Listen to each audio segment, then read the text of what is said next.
여러분들의 부동산 길라잡이 부동산 가이드 진행의 강주리입니다. 수도권 주택 매매 시장이 격동의 2025년을 보내고 있습니다. 연초부터 시작된 토지거래 허가구역 해제에 이어서 이제 확대 재지정까지 또 지난해부터 계속된 정치적 불안이 이제 대통령 파면 선고를 기점으로 새 국면에 들어섰습니다. 시장은 조기 대선 국면에서 관망세를 이어갈 것이다라는 전망이 나오고 있는데요. 하지만 실수요자의 경우는 신규 분양단지에 이제 관심을 가져볼 만하다는 이야기도 나오고 있다고 합니다. 그렇다면 우리는 어떻게 접근해야 되고 어떤 전략을 좀 세워야 할까요? 이런 이야기들 저희 부동산 가이드와 함께 해보시기 바랄게요. 방송 보시다가 부동산 관련해서 궁금하시거나 고민 있으시다면 주저마시고 저희에게 전화 문자 주시기 바라겠습니다. 02-2638-3963번, 서울 전화 02-2638-3963번으로 전화 주시거나 또는 건당 100원의 유료 문자입니다. 샵 3989번으로 궁금하신 내용 적어서 지금 바로 보내주시기 바랄게요. 자, 그럼 부동산 가이드 오늘도 힘차게 출발하시죠.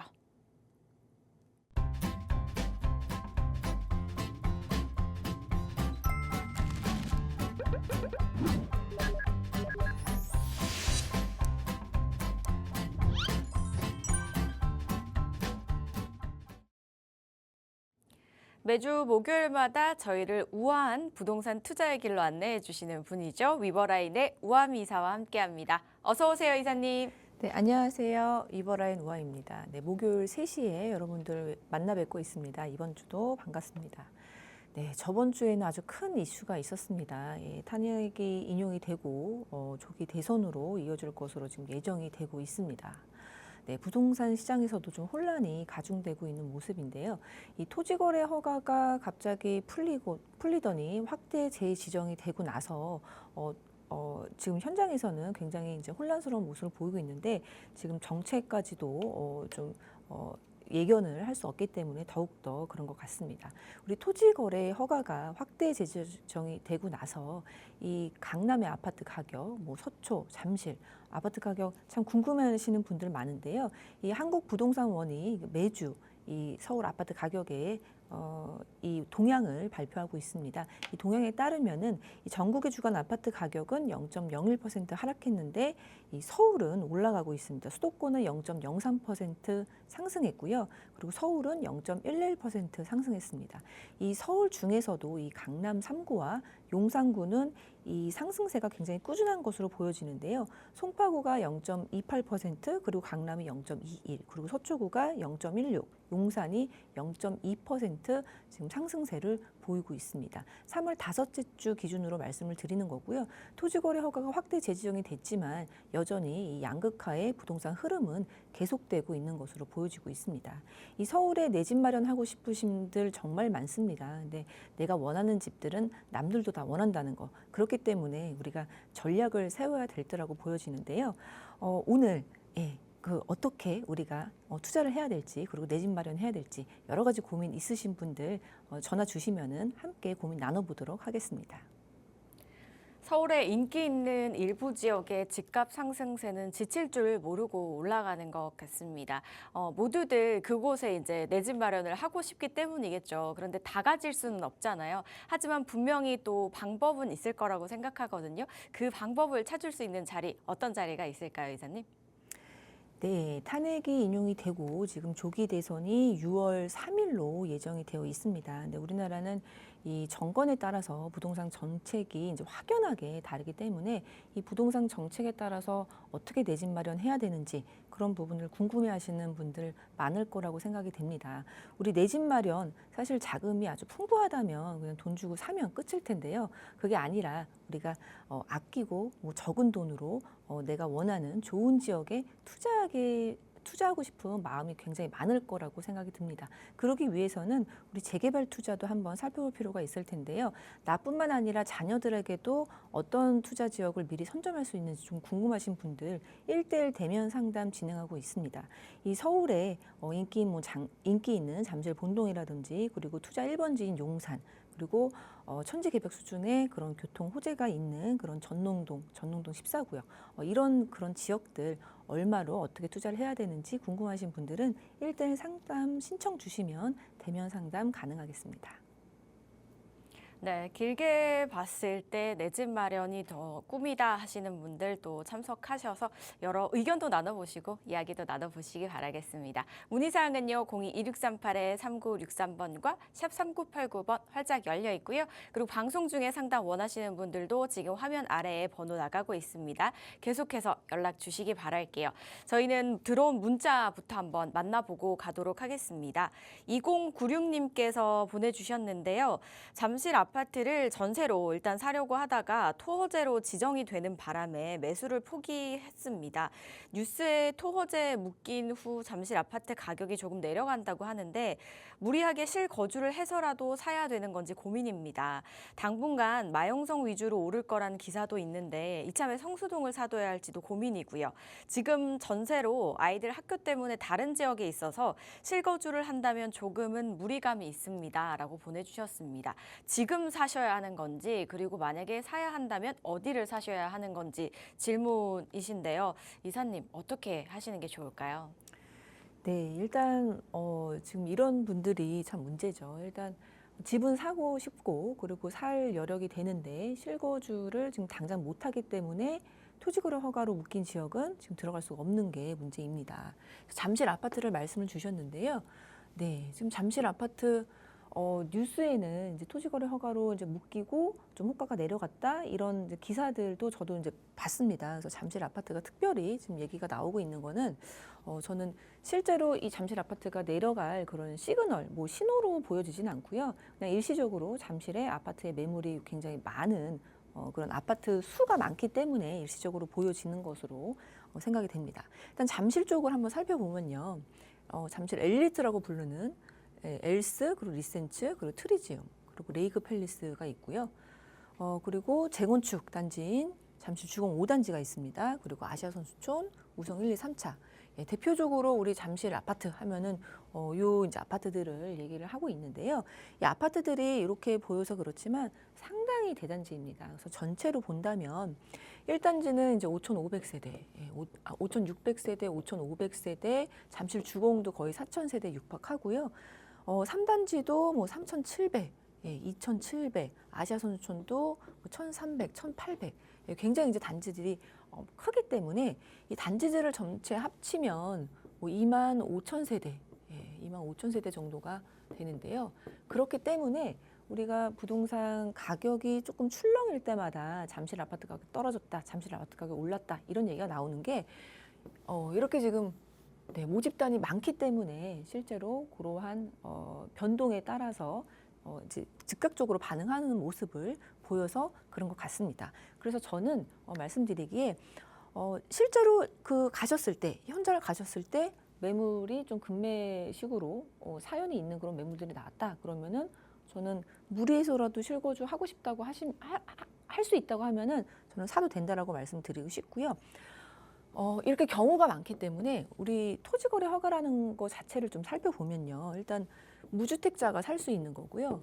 1주택자라면은 기존에 있는 주택을 처분 조건, 처분 조건으로 살 수가 있습니다. 그리고 물론 실거주도 해야 되는 거고요. 그리고 이 강남 3구와 용산구의 모든 아파트가 해당이 되면서 자치구별로 이 구청의 허가를 받아야 됩니다. 그래서 허가 사항이라는 거. 네, 그래서 처분 조건도 뭐 1년인 데도 있고 6개월인 데도 있고 좀 다양하다라는 거. 이런 조건들이 있는데 실제로 우리가 이제 2만 5천 세대라고 한다면 굉장히 이제 여러 가지 사연을 가진 집들이 많을 것으로 생각이 됩니다. 네. 그래서 꼭 팔아야 되는 분들은 이렇게 지금 사야 되는 사람들의 이 풀이 적어져 있기 때문에 이게 매수자들이 꼭 무주택자여야 되고 아니면은 처분을 다 해야 되고 뭐 실거주 조건이 있다고 하면은 실거주는 사실 뭐 집을 사기 때문에 실거주하는 건 뭐 크게 어려워 보이지는 않을 수 있는데요.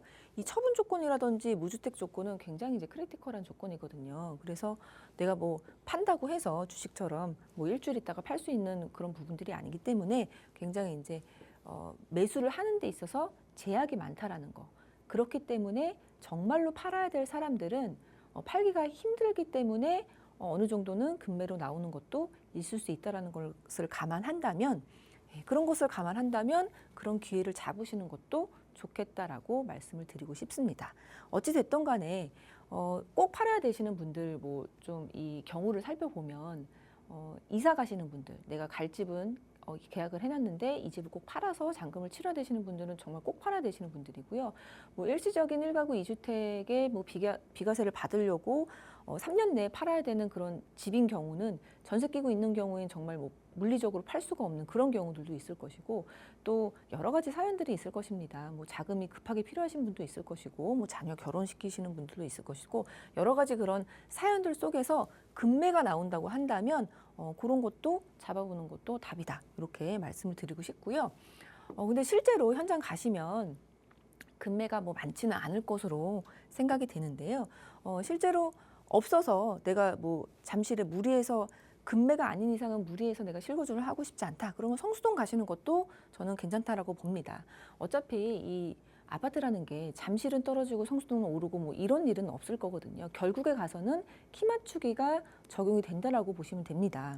우리가 잠실 아파트가 토지거래 허가 때문에 갑자기 상승했다라고 뭐 기사에는 많이 나오지만, 실제로 이 잠실 외에 잠실하고 견줄 수 있는 그런 아파트들, 뭐 압구정동 아파트들이라던가 아니면은 반포의 아파트들, 그런 아파트들이 더 잠실보다 상급지이긴 하지만 그런 아파트들이 40억, 50억, 국민평수가 뭐 70억까지도 찍지 않았습니까? 그래서 그렇게 가격 상승세가 있기 때문에 키 맞추기 그런 논리에서 잠실 아파트의 토지거래 허가가 풀렸을 때 급등할 수 있었던 그런 트리거가 될 수 있었던 거지, 전혀 뭐 다른 지역들도 오르지 않았다면은 그런 모습은 보이지 않았을 겁니다. 그래서 성수동으로 잠깐 내가 자금이 된다고 하면 매수를 하셨다가 다시 실거래가 풀리거나 아니면 실거래를 할 수 있을 때 잠실로 오시는 것도 괜찮다라고 보여지는데요.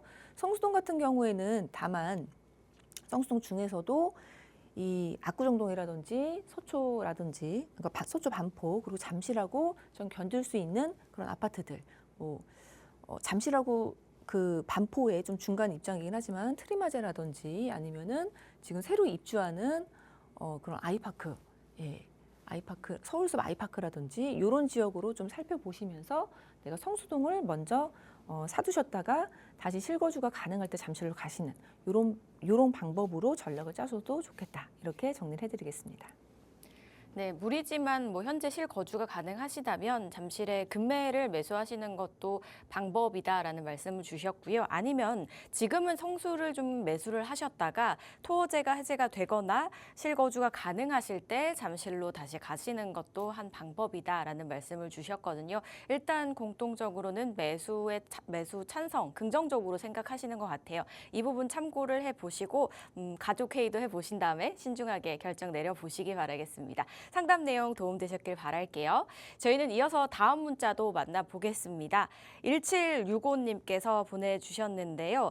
신당 9구역을 보유 중인 1주택자입니다. 2021년도에 5월에 매입을 했는데 생각보다 진행이 느려서 계획에 차질이 생겼습니다.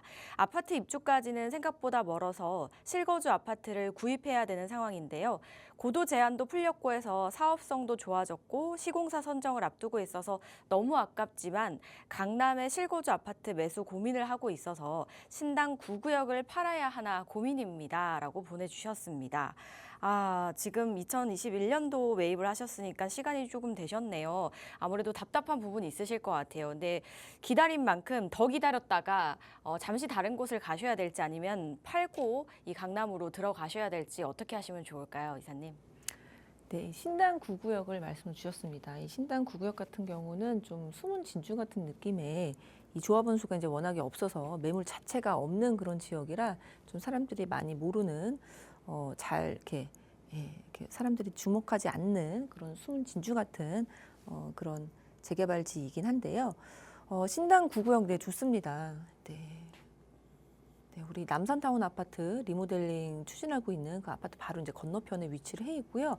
버티고개역하고 약수역 이제 사이에 위치를 해 있으면서 네, 남산의 이제 밑에 있는 그런 위치입니다. 그래서 예전에는 고도 제한이 있었죠. 그래서 고도 제한도 있었는데 이것도 이제 풀렸고, 네, 그래서 지지부진했던 거 맞습니다. 근데 사실 재개발 같은 경우에는 뭐 우여곡절이 없는 정비 사업이 없습니다. 그래서 항상 계속 미뤄지고 뭐 사건이 생기고 이렇게 원활히 이렇게 처음부터 끝까지 가는 재개발지는 없다라고 볼 수 있는데 신당 9구역은 사실상 시청자님께서 말씀하셨던 것처럼 지금 고도 제한도 풀려서 사업성도 좋아졌고 5층에서 7층으로도 늘어났고 그리고 지금 조합원이 170명 정도인데요. 이게 원래는 이제 350명, 350세대 정도였는데 이제 450세대 정도로 이렇게 지금 얘기가 되고 있기 때문에 사업성도 꽤 좋아졌고 그리고 일단 이 신당 9구역의 장점이 임대주택이 없다라는 것입니다. 임대주택이 없기 때문에 용적률도 그렇게 높지가 않고 임대주택도 없어서 사실 이제 요 밑에 있는 그 나인원 한남하고 좀 비교가 되기는 했었는데요. 나인원 한남은 물론 이제 뭐 넓은 평수 위주로 70평대 위주로 된 이제 고가 아파트긴 한데 그래서 그런 나인원 한남 같은 느낌이 나지 않을까라고 해서 기대를 좀 했던 그런 재개발 사업지였습니다. 근데 이런 부분 때문에 좀 지지부진했지만 이런 부분이 이제 해소가 되면서 지금 좀 속도에 박차를 가할 것으로 기대가 되는 지역이기 때문에 아깝게 생각하시는 것으로 생각이 됩니다. 네, 근데 저라면은 이제 어떻게 할 것 같냐면 일단 21년도에 매입을 하셨습니다. 그리고 지금 이제 25년도이기 때문에 어느 정도는 이제 양도 차익이 있을 거라고 생각이 들고요. 네, 그리고 앞으로도 양도 차익이 더 클 거라고 생각이 됩니다. 근데 이 양도 차익과 지금 강남 아파트를 자금을 가지고 사서 그 강남 아파트가 오르는 차이가 비교를 해본다면 지금 재개발의 그런 미래 가치가 있는 강북의 신당동의 아파트와 강남하고 비교해 본다면 강남이 더 오를 거라고 더 많이 오를 거라고 생각이 들거든요. 그래서 저는 일단 강남을 실거주로 산다라고 먼저 이제 1번으로 하시고요. 그리고 일단은 실거주 조건이니까 뭐 실거주 하실 거고 그리고 원래 갖고 있던 집도 처분 조건이니까 처분을 하셔야 될 텐데 처분을 좀 가능한 이제 늦게 뭐 1년이 됐건 6개월이 됐건 뭐 그렇게 좀 알맞게 이제 하시는 거 추천을 드리고요. 그런 다음에 여기 강남 아파트에 실거주를 하신 다음에 다시 한번 재개발 투자 추천을 드립니다. 어쨌든 지금 자금이 있으시니까 신당 9구역도 있고 뭐 실거주 아파트도 지금 생각을 하고 계시는 거거든요. 그래서 강남 아파트 일단 지금 기회입니다. 강남 아파트는 사실 뭐 지금 사는 가격이 제일 싸다고 할 정도로 굉장히 이제 꾸준하게 뭐 위기가 있어도 덜 타격을 받고 또 회복할 때도 가장 빨리 되는 그런 아파트이기 때문에 저는 지금 강남 입주하시는 거 찬성이고요. 다만 이제 처분하셔야 되기 때문에 처분을 하신 다음에 자금이 분명히 있으실 테니 다시 재개발 투자를 하시는 거 추천을 드리겠습니다. 물론 신당 9구역을 다시 가셔도 저는 좋다라고 생각이 들고요. 일단 내 집 마련을 지금 하셨으니까 그 다음에는 임대 수익도 뭐 생각을 해보시면 좋을 것 같습니다. 그래서 재개발 투자를 하실 때 조금 상급지에 어느 정도 상급지에 뭐 역 근처에 좀 월세가 반전세나 월세가 굉장히 잘 나올 지역 그런 지역을 조금 전략적으로 투자하셔서 차익도 챙기시고 나중에 아파트가 됐을 때 이제 월 수입도 챙길 수 있는 그런 지역으로 재개발 투자하시면 좋을 것 같다. 이렇게 정리를 해드리겠습니다. 네, 지지부진했던 부분들이 이제 해소가 돼서 좀 아까우실 수는 있겠지만 그래도 강남 실거주로 매수를 하신 다음에 그 다음에 이제 재개발 투자를 다시 해보시면 어떻겠냐라는 말씀을 주셨거든요. 이 부분 한번 고려해 보시고 현명한 판단 꼭 내려보시기 바라겠습니다. 상담 내용 도움되셨길 바랄게요. 자, 저 이렇게 상담을 좀 나눠봤는데 상담 내용 대부분이 뭐 정책이나 토호제 관련 이런 내용들도 담겨 있었습니다. 그런데 부동산 시장이 정권별로 정책이 또 조금 다르잖아요. 물론 정책만으로 집값이 다 움직이는 건 아니지만 그래도 정책의 영향이 조금 큰 것 같아요. 그래서 그동안 어떤 변화와 좀 영향을 끼쳤는지 오늘 또 알아본다고 하거든요. 이사님께 바로 전해 들어보겠습니다. 네, 오늘 준비한 내용은요. 네, 매우 혼란스럽습니다. 사실 이제 지난 작년 12월부터 계엄을 시작으로 해서 이 시국은 정말 혼란스러웠고 그 와중에 또 부동산 시장을 불이 붙었다가 뭐 토호제 해제와 그리고 확대 재지정을 통해서 다시 이렇게 롤러코스터를 타는 모습을 보이고 있었는데요.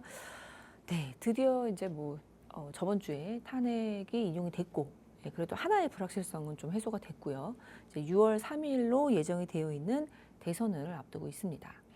네, 우리나라 같은 경우에는 사실 이제 정책에 따라서 이 부동산을 대하는 기조 자체가 너무나 다르기 때문에 정책이 정말 손바닥 뒤집듯이 많이 바뀌는 모습을 볼 수 있었는데요. 과거의 사례를 통해서 앞으로 지금 6월 3일 이후에 어떤 식으로 부동산 시장이 흘러갈지 그런 부분들 좀 체크해 보면 좋을 것 같아서 한번 준비를 해봤고요. 그리고 특히 이 정권별로 우리가 어떻게 이제 부동산 시장과 그런 규제책 그리고 상승 흐름 어떻게 변화됐는지도 살펴보면서 이전 정권 때 이 부동산의 그런 조세 정책 그리고 뭐 금융 정책에 따라서 시장 참여자들이 어떤 식으로 행동을 했었는지 그 행태에 따라서 또 부동산 시장에서 어떤 결과가 나왔는지 연구 자료를 통해서 한번 살펴보도록 하겠습니다. 네, 정권별 주택 가격입니다. 이 흐름을 보면은 정권별로 그리고 위에 이제 대통령들의 이름이 있고요. 이런 흐름들을 지금 쭉 전두환부터 시작해서 지지난 정권인 문재인 정권까지 흐름인데요. 사실 이러한 흐름은 여러분들 많이 접해 보셨을 겁니다. 그리고 이러한 얘기들도 많이 들어보셨을 겁니다. 규제의 역설이라고. 신기하게도요. 부동산의 규제가 굉장히 심한 그런 정권들에 대해서는 상승세가 상당히 컸던 것으로 보여지고 있습니다. 그래서 노태우 정권 때도 그렇고 노무현 정권 때도 그렇죠. 부동산 투기와의 전쟁을 이제 선포하는 수준으로 굉장히 강력한 수요 억제책, 다주택자 규제 뭐 이런 부분들이 있었는데 굉장히 많은 상승세를 보였고 특히 여기서 이제 주목해야 될 점은 서울을 중심으로 상승을 많이 했다라는 것입니다. 전국보다 서울을 중심으로 상승을 많이 했고 정권 후반에 더 많은 상승세를 보였다라고 볼 수 있습니다. 물론 문재인 정권 때도 마찬가지입니다. 서울이 이 주황색인 서울이 특별히 많은 상승세를 보였고 정권 후반기에 굉장한 상승세를 보였다라고 볼 수 있습니다. 네, 그러면 우리 모두가 원하는 서울, 서울 중에서도 이제 상급지 모두가 원한다고 볼 수 있는데 서울과 수도권을 중심으로 해서 한번 살펴보도록 하겠습니다. 노무현 정권 때는 이제 수요 억제책이 굉장히 강했습니다. 그래서 투기 세력을 억제한다 하면서 분양권 전매 제한, 그리고 재당첨 제한, 그리고 조합원 지위 양도 제한 그런 것도 있었고 투기 과열 지구가 뭐 지정이 되고 뭐 이런 내용들이 있었습니다. 그리고 또 아파트를 지을 때 전체 가구의 60%는 소형 주택으로 지어야 된다. 뭐 이러한 그런 내용들도 있었는데요. 실제로 지금 우리가 지금 보고 있는 아파트들, 뭐 잠실 아파트도 마찬가지인데요. 2008년, 2007년 요때 이제 완성된 아파트들을 보면은 한 동에 혹은 두 동에 원룸 아파트들이 존재합니다. 그래서 지금 잠실의 리센츠 아파트도 원룸 동들이 몇 개가 있고요. 그리고 삼성동에 삼성중앙역에 있는 그 아파트 같은 경우에는 또 거기도 뭐 14평짜리 원룸 아파트들이 이제 존재를 하는데요. 바로 이러한 규제 때문에 그랬습니다. 근데 좀 아이러니하게도 이때 당시에만 해도 4인 가족이 중심이었고 40평대가 가장 인기가 많은 아파트로서 40평대의 가격 상승을 우려해서 소형주택을 짓게 했는데 사실상 지금 와보니 1, 2인 가구 중심의 그런 시대가 열렸고 소형 평형대 특히나 원룸 아파트의 가격이 같은 단지에서 상승 비율이 제일 높았습니다. 그래서 좀 아이러니한 것도 재밌어서 말씀을 한번 드렸습니다. 그리고 3주택자 이상 뭐 양도세 중과도 이때 생겼고요. DTI 규제도 있었고 뭐 양도세 중과 그리고 재건축 초과이익 환수세 여러 가지 그런 수요 억제책이 있었습니다. 그럼에도 불구하고 상승세를 유지를 했다라고 볼 수 있습니다. 그 다음에는 이제 이명박 정권 때입니다. 이명박 정권 때는 이 부동산 가격이 오르는 거를 이 공급으로 좀 커버를 하려고 했던 것 같습니다. 그래서 보금자리 주택을 수도권에 100만 가구를 공급하겠다라고 했고 지방은 50만 가구를 공급하겠다는 그런 공급책을 내놨습니다. 뭐 그러던 와중에 사실 이제 2008년도에 금융위기가 있고 나서 조금은 이제 제대로 되지는 않았지만 공급 중심의 그런 공급책을 내놨었고요. 그러면서 양도세 감면, 분양권 전매 제한 풀고 그리고 LTV도 높이면서 대출도 많이 해줬고요. 그리고 취득세 할인도 해줬습니다. 그러면서 임대사업자도 세제를 혜택을 주면서 그런 주거 안정에 힘썼다라고 볼 수 있겠습니다. 그래서 좀 안정이 된 듯 싶어 보였고요. 그리고 박근혜 시대 때는 굉장히 이제 부동산 침체기, 아무도 집을 안 살려고 했던 시기였습니다. 그래서 이때는 아무도 집을 안 살려고 하다 보니 이 집 살려는 수요들이 전세 수요자로 몰렸고 전세가 좀 급등하는 시기였습니다. 그래서 전세난 해소가 주 부동산 정책의 목표가 됐던 그런 시기였고요. 그래서 이때 나온 말이 빚내서 집 사자, 전세 가지 말고 차라리 그냥 빚내서 집을 사자. 그러면서 대출을 대폭 풀어줬습니다.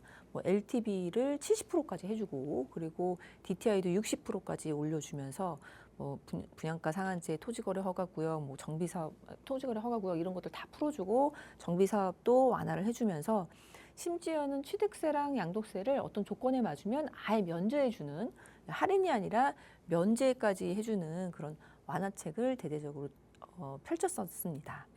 네, 그랬다가 이제 다시 2017년이죠. 2017년도에 문재인 정권이 들어서게 됐고 기억이 나는데 이제 2017년도 5월에 그때도 이제 장미 대선이었는데 2017년도 이제 집권하자마자 이제 부동산에 대해서 굉장한 규제책을 거의 매달 내놨다시피 했었습니다. 그래서 근 5년 동안 거의 30번에 육박하는, 그래서 뭐가 정책이고 어떤 게 정책이 아닌지도 모를 정도로 굉장히 많은 30번에 육박하는 그런 정책을 내놨던 시기인데요. 이 시기에는 투기 세력을 집값 상승의 원인으로 잡았습니다. 그래서 다주택자를 굉장히 많이 규제를 했고요. 역시나 노무현 정권 때와 비슷하게 수요 억제였습니다. 수요 억제책이었는데 노무현 정권하고는 살짝 다른 것은 수요 억제 중에서도 이제 실수요자, 실거주와 그리고 투자하는 수요를 좀 나눠서 규제를 한 게 좀 특징이긴 했는데요. 역시나 이제 다주택자를 규제하고 그러면서 다주택자들을 규제하고 수요 억제를 굉장히 강하게 했었는데요. 이 노무현 때랑 마찬가지로 양도세 중과 그리고 뭐 종부세 중과, 종부세 중과 그렇게 하면서 그리고 금융 정책도 굉장히 상당히 강력하게 했었습니다. 그래서 뭐 10억 이상이면 아예 대출이 안 나오는, 아무리 이제 신용이 좋아도 대출이 안 나오는, 담보가 있어도 대출이 안 나오는, 혹은 다주택자인 경우에는 아예 대출이 안 나오는 그런 부분들이 이제 굉장히 강력하게 적용이 됐던 그런 시기였습니다. 그래서 이때 사실 이제 현금 부자한테만 이제 집을 살 기회를 준다라는 그런 오명을 쓰기도 했고요. 지금 봤을 때는 초양극화, 지금 보여지고 있는 이 초양극화에 단초를 마련하지 않았나 그런 생각이 드는 정책들을 많이 펼쳤다라고 볼 수 있습니다. 네, 그런데 우리 미국 주택가격 지난주에도 여러분하고 같이 봐본 적이 있는데 전 세계가 좀 동조화돼서 부동산 가격 같이 간다고 볼 수 있습니다. 경제 흐름도 비슷하게 웬만하면 이제 간다라고 볼 수 있는 상황인데요. 미국의 주택가격 살짝의 등락은 있고 계단식으로 계속 상승하다가 20년도에 한번 더욱 상승하다가 21년도에 급상승하다가 21년도 중간에 살짝 이제 조정을 받는, 그러면서 지금은 다시 또 단계별로 계단식으로 상승하는 트렌드의 모습을 보이고 있는데요. 우리 이 지금 노무현 때부터 이 주택 가격, 서울의 주택 가격 상승세를 보면요, 비슷합니다. 그래서 제가 드리고 싶은 말씀은 정책에 따라서 부동산 흐름이 아예 역행하지는 않는다라는 거. 물론 부동산 정책이라는 게 부동산이 과열이 되면 좀 규제를 하고 너무 이제 얼어붙어 있으면, 침체가 돼 있으면 좀 완화를 하고, 그러한 부분은 분명히 존재해야 되겠지만 이 부동산 정책으로 완전 판도를 바꿀 수 없다라는 것입니다. 그래서 이런 흐름은 비슷하다라고 볼 수 있겠고요. 네, 그러면서 지금 이 한국의 지금 아주 큰 특징이 양극화입니다. 오프닝 때도 말씀을 드렸지만 토지거래 허가 재지정하고 확대 지정하고 뭐 그랬지만 여전히 강남 3구나 아니면 상급지 아니면 수요가 몰리는 지역, 선호 지역 중심으로 해서 가격은 계속 꾸준하게 오르고 있습니다. 그러면서 지방에는 미분양이 계속 발생하고 있고 또 지방의 부동산 시장은 죽어 있는 건 사실이긴 사실이거든요. 그래서 이 한국, 우리나라 전체의 전국 주택 가격은 하락. 이렇게 아까 말씀을 드렸었는데요. 마찬가지로 지금 아직 전체 평균을 내자면 22년도에 조정이 있고 아직은 회복을 하지 못한 모습을 보이고 있습니다. 전체 평균은 그렇고요. 하지만 이 상급지 뭐 재건축 단지라든지 아니면은 우리 신축 단지들 그리고 이 강남의 단지들 그리고 뭐 한강변의 단지들 이런 단지들은 미국 주택하고 비슷하게 이렇게 22년도에 전고점을 뚫고 지금 상승하는 모습을 다 보이고 있습니다. 네, 그래서 우리나라의 양극화가 얼마나 많이 진행이 되고 있는지를 살펴볼 수 있다라고 말씀을 드리겠습니다. 네, 그래서 이 상급지의 그런 단지들은 미국 시장하고 비슷하게 간다라는 것 말씀을 한번 드리고 싶고요. 그렇다면 우리 이제 부동산 정책 어떤 기조로 흘러갈지 모릅니다. 사실 우리의 그 정권에 따라서 부동산의 정책에 대한 기조와 생각 자체, 스탠스가 아예 다르기 때문에 지금 정권이 유지가 되느냐 혹은 이제 바뀌느냐에 따라서 굉장히 정책적으로 많은 변화가 예상이 되고 있는데요. 실제적으로 만약에 정권이 바뀌지 않는다고 하면 지금하고 비슷하게 갈 것입니다. 이제 입법부에서 이제 국회가 민주당 쪽으로 많이 장악을 하고 있기 때문에 행정부에서 어떤 정책을 펼쳐도 잘 수렴이 되지 않고 이제 조례를 통해서 아니면 대통령을 통해서 이제 살짝만 바꿀 수 있는 그런 기조는 유지될 것으로 보여지고요.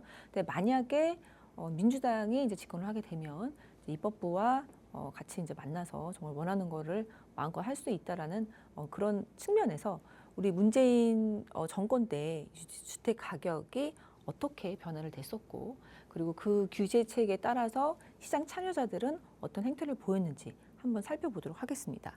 국토연구원에서 조사한 내용이고요. 조사한 내용이고 주택 가격 이제 상승기에 이 주택 참여자들이 어떻게 이제 행태를 보였는지에 대해서 연구 보고서를 가지고 말씀을 드리도록 하겠습니다. 네, 일단 주택 가격 상승 순환골이라는 것이 있습니다. 그래서 수요가 증가하게 되면요, 수요가 증가하게 되면 가격이 오릅니다. 수요가 증가하는데 그만큼 공급이 받쳐주지 않으면 가격은 오를 수밖에 없습니다. 그리고 수요가 유지되는데 공급이 감소한다. 이것도 가격이 오를 수밖에 없습니다. 그래서 이러한 수요 공급의 법칙에 따라서 가격을 상승하게 되면요. 가격이 또 상승하게 되면은 가격 상승 기대를 하게 됩니다. 그래서 시장 참여자들이 매도자가 됐건 매수자가 됐건 가격이 오르네 더 오를 것 같은데 라는 그런 기대감이 형성이 되면 매도자는 다시 공급량을 매물을 걷어들일 수밖에 없고요. 그럼 공급량이 줄어들고 매수자들은 가격이 오를 것 같네 라면은 다시 더 사고 싶은 그런 욕구가 있기 때문에 수요가 늘어날 수밖에 없기 때문에 다시 가격이 상승하게 되고요. 또 다시 상승하면은 기대가 강하게 되고 그러면 다시 이제 이런 상승 순환골이라는 게 있기 때문에 수요가 지속되는 지역들은 그리고 뭐 수요가 지속되는 지역들 아파트 생각해 본다면 재건축 단지라든지 그러니까 재건축이 예상이 되는 단지라든지 아니면은 신축으로 딱 예쁘게 만들어진 신축 단지라든지 아니면은 한강뷰가 보이는 단지 이런 단지들은 이럴 수밖에 없다라는 것입니다. 그래서 어떤 형상을 보이냐면 처음에 가격이 수요 공급에 따라서 좀 올라가게 되면 거래량이 굉장히 많습니다. 그러다가 더 이제 올라가게 되면 매도자는 매물을 걷어들이고 매수 수요는 더 붙고 하기 때문에 시중에 공급량이 줄어들고 하다 보면 거래량이 또 줄어들기 때문에 또 가격은 올라가고 그렇기 때문에 이 상승기의 마지막 단계에서는 거래량은 없지만 계속 상승하게 되는 그런 모습을 보이고 있었습니다. 수요가 지속되는 지역의 대표 아파트 단지들은 투자를 하고자 하는 그런 성향들 그리고 이사를 하고자 하는 사람들 이런 실수요자들이 만나서 수요가 꾸준하게 증가를 하게 되고요. 수요가 꾸준하게 증가를 하게 되니 더 오를 거라는 생각으로 매도 공급은 매도하고 싶은 사람들은 더 줄어들기 때문에 물량이 감소한다. 그래서 거래량은 줄지만 가격이 상승하는 패턴을 보인다라고 보고서는 발표를 했습니다. 네, 그래프를 보시면 잠실도 그렇고요. 동탄 그리고 인동원, 평촌도 마찬가지로 가격은 상승하고 거래량은 줄어들고 우리가 흔히 얘기하는 거래량이 늘어나면 가격이 오른다라는 것과는 조금 반대되는 그런 모습을 보이고 있습니다. 네, 그리고 재미난 그런 얘기들도 지금 보이고 있는데요. 우리 인터넷에 이제 재미로 좀 돌아다니는 거긴 한데 이 부동산의 그런 서열 정리라고 해서 이 서울의 25개 자치구 구별로 1등, 2등, 3등, 4등 해서 피라미드 형태로 해갖고 서열 나타낸 그 사진들이 돌아다닌 적이 있었는데요. 그게 실제로 존재를 하고 실제 이 시장 참여자들은 그렇게 인식을 하고 행동을 한다라는 것입니다. 그래서 이 상승도 경로를 따라 공간적으로 확산한다고 인식을 하고 있고 실제로 그렇다라는 것인데요. 강남 3구가 오르면 판교 분당이 오르고 판교 분당이 오르면 용인 수지, 그 다음은 용인 기흥 이 순으로 올라간다라는 것을 의미합니다. 그래서 이러한 순서가 사람들 사이에 인식이 딱 명확하게 정해져 있다라고 얘기를 하고 있습니다. 그래서 강남 3구가 오르면 과천 판교가 오르면 평촌, 그 다음은 3번, 강남 3구가 오르면 목동, 그리고 광명, 시흥 이 순서대로 확산되면서 가격 상승세가 이제 확산이 된다라고 이렇게 보고 있는데요. 역으로 얘기를 한다면 판교 분당이 이만큼 올라주면 나중에 강남 3구는 더 오른다 이런 것도 의미를 하고 있습니다. 그래서 실제로 투자에 관심이 많은 분들 그리고 경험이 있는 분들이 명확하게 이 선도 지역을 알고 있고 그거에 대해서 시장 참여자 사이에서 공고히 되고 있다. 그래서 확산 경로가 분명히 있으며 그리고 서열이 분명히 있다라고 얘기를 하고 있습니다. 네, 그래서 좀 전에도 말씀을 드렸지만 우리 잠실의 아파트 가격 사실 토지거래 허가가 풀린 다음에 많이 오른 모습을 보이기는 했지만 토지거래 허가가 풀렸다고 오른 것은 아니라는 것입니다. 이제 옆에 있는 신축 한강변의 반포의 아파트 국민 평수가 60억, 70억 이렇게 찍기 때문에 원베일리가 70억이면 잠실 아파트 30억 괜찮지 이러한 인식들이 있기 때문에 올랐다라고 볼 수가 있겠습니다. 네, 그리고 지지난 정권 때 굉장히 이제 조세 정책, 세금 규제를 많이 했었는데요. 이 조세 정책에 따른 이 시장 참여자들의 대응 행태도 알아보도록 하겠습니다. 일단 첫 번째로 취득세 보겠습니다. 취득세는 거래세 중에 하나입니다. 그래서 내가 취득할 때 내는 세금이라고 볼 수 있는데요. 다주택자 취득세 중과를 실시를 했고요. 그때 우리 그 시장 참여자들은 매수 행태의 제약 조건이기 때문에 일시적으로는 효과가 있었다. 일시적으로는 일부 기여를 했지만 회피 행태가 굉장히 많아서 효과는 그렇게 보지 않았다라고 보고 있습니다. 그래서 이 다주택자들 이 지역에 따라서 원래 기본 세율이 1에서 3%인 것을 12%까지 중과를 했는데요. 1주택자로 아예 만들어버리는 그런 회피 행태를 많이 보였습니다. 그래서 사실혼후 혼인 미신고를 해서 1주택자로 만들어버리거나 아니면은 자녀 조기 독립세대로 분리를 해버려서 이제 1주택자로 만들거나 이런 회피 행태를 많이 보였고요. 그래서 회피 수단이 있었기 때문에 뭐 어찌됐든 간에 이런 방법 저런 방법으로 해서든 뭐 집을 샀다라는 얘기죠. 그래서 매수 수요가 감소 효과는 별로 없었다라고 보고 있습니다.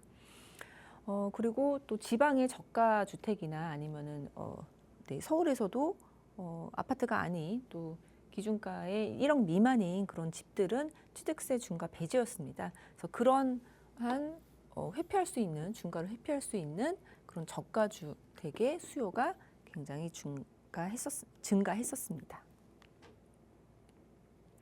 네, 그다음은 종부세입니다. 네, 종부세. 종부세는 이제 보유할 때 내는 이제 보유세인데요. 재산세 외에 또 이중으로 걷는 세금이라고 해서 논란도 상당히 많았던 세금인데 이 종부세를 굉장히 강화를 했었습니다. 근데 종부세를 강화를 할 때 다주택자인 경우에는 세율을 올리거나 이제 합산이 되기 때문에 이제 누진세가 발생이 돼서 굉장히 이제 강화가 됐었는데요.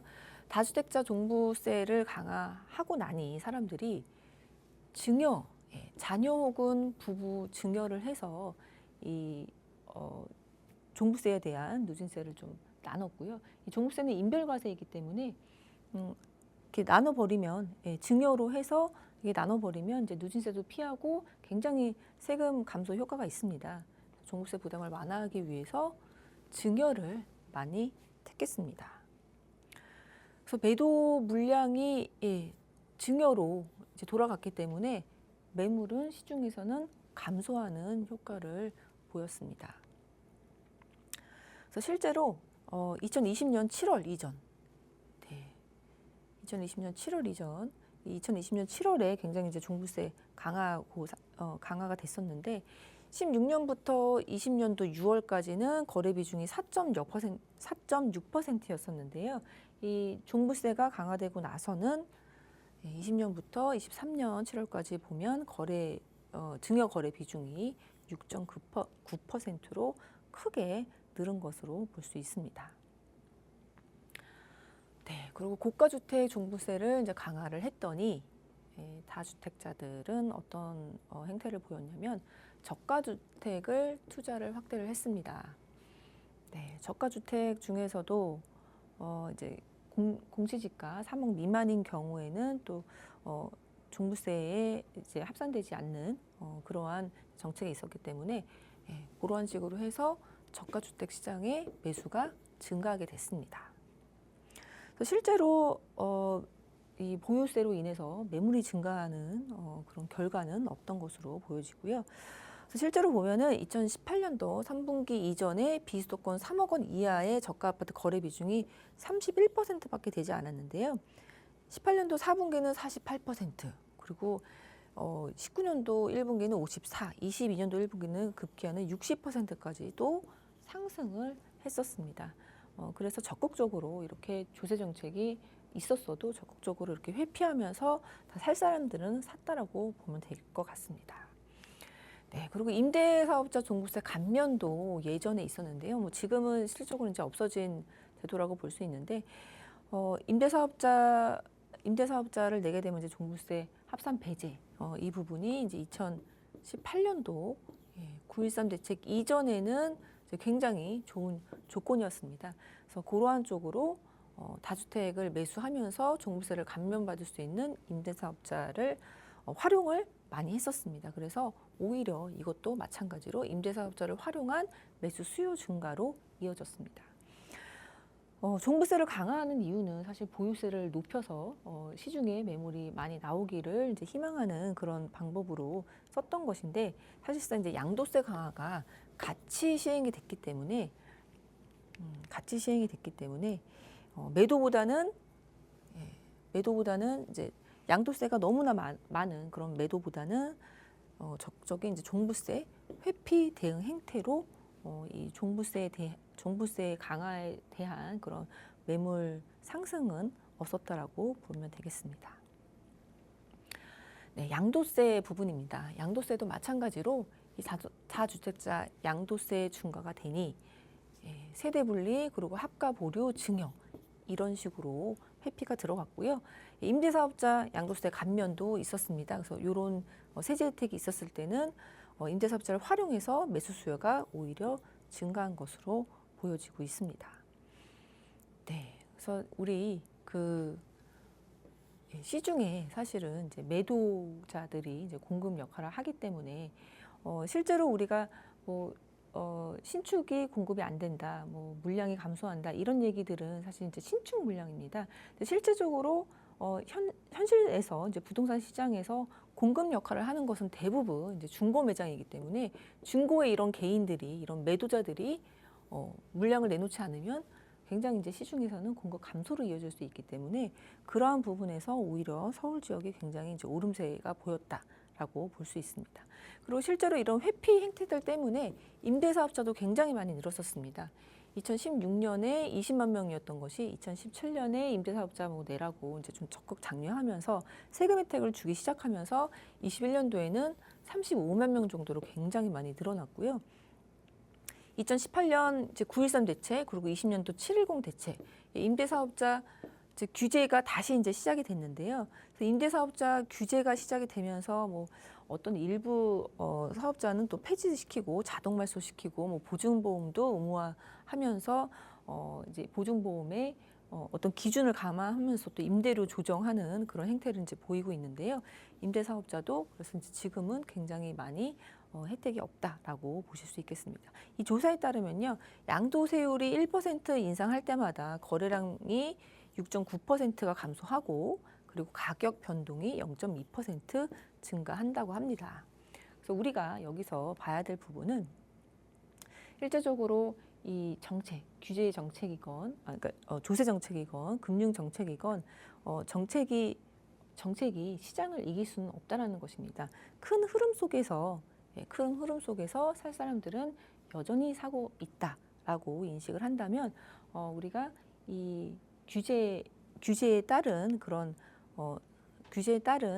행동들을 좀 잘 연구하면 앞으로 우리가 투자할 때 좀 도움이 될 거라고 생각이 듭니다.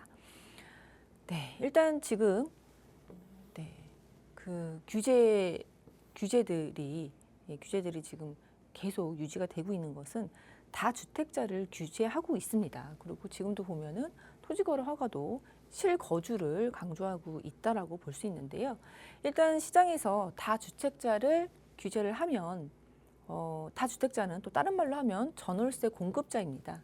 그러면 전월세 시장에서 공급이 줄어드는 효과가 나오기 때문에 전월세 가격은 상승할 수밖에 없을 것이고요.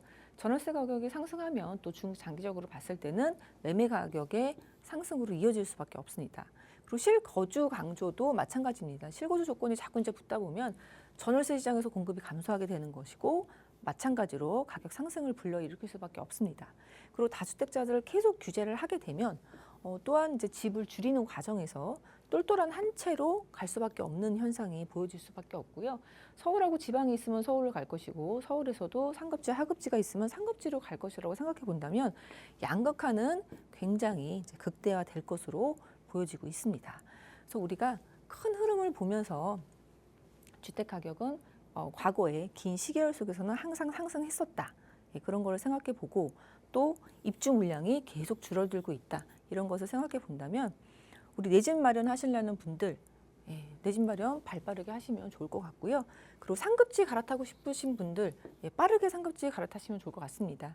그리고 내 집 마련하기 힘들고 상급지 갈아타기 힘드신 분들은 좀 미리미리 준비를 하셔갖고 재개발 투자하시면 어찌됐든 간에 이 공급에 대한 부족함은 여야 합의 형태로 재개발에 대해서는 굉장히 같은 기조를 갖고 있기 때문에 재개발 투자하시면 좋겠다. 이렇게 정리를 해보겠습니다.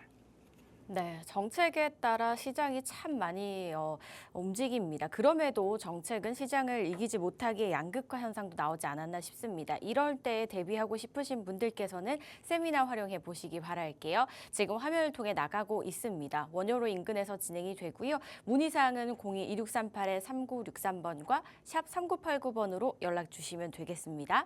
저희가 준비한 소식은 여기까지입니다. 저희 방송에서 제공하는 정보는 투자 판단에 대한 조언일 뿐 해당 부동산의 가치, 상승과 하락을 보장하지 않는다는 점 기억해 주시기 바랄게요. 여기서 인사드릴게요. 시청해 주신 여러분 고맙습니다.